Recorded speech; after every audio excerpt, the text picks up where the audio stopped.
Alors, un jour arrive dans mon bureau un monsieur que je ne connaissais pas, qui était un Belge d'un certain âge, qui vient me raconter son histoire. En résumé, son histoire, c'est que c'est un homme d'affaires assez riche, qui était propriétaire des cimenteries Lafarge, hérité de son père, et qui, à un moment donné, à l'âge de 55 ans, décide d'arrêter ce travail et de faire autre chose de sa vie. Le premier geste qu'il pose, il se rend à l'abbaye de Dorval, au sud-est de la Belgique. Il passe un mois en retraite, puis en France, chez Jean Vanier. Et là, il entend parler de la maison Michel Sarrazin, à Québec. Or, il a une fille qui vit à Montréal. Il se présente chez elle, prend contact avec la maison Michel Sarrazin et arrive dans mon bureau.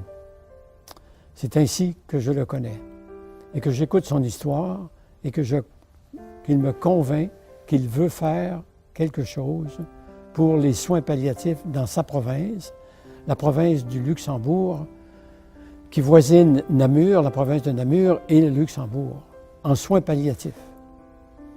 Alors, il reste une semaine avec moi et il fait entendre avec nous pour envoyer des Belges se spécialiser en soins palliatifs.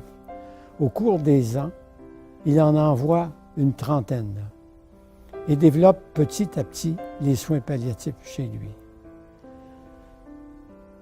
Il nous invite à aller, Claudette et moi, rencontrer les gens sur place, visiter le début, de sorte que la maison Michel Sarrazin, avec l'aide de la maison Michel Sarrazin, les Belges ont développé 4 maisons,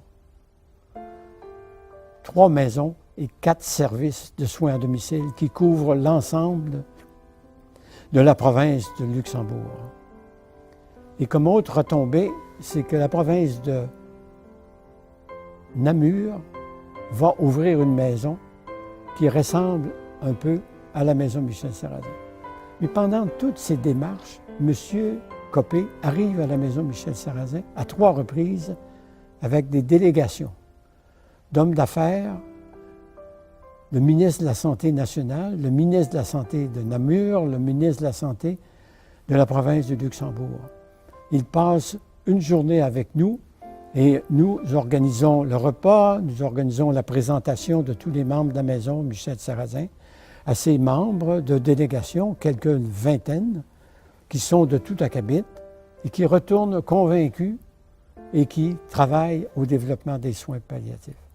Et quand vous m'entendez dire que la maison Michel Sarrazin a essaimé en dehors de la province, en Europe francophone, un bel exemple, c'est ce que la Belgique a fait avec l'aide de la maison Michel Sarrazin, ce dont nous sommes très fiers.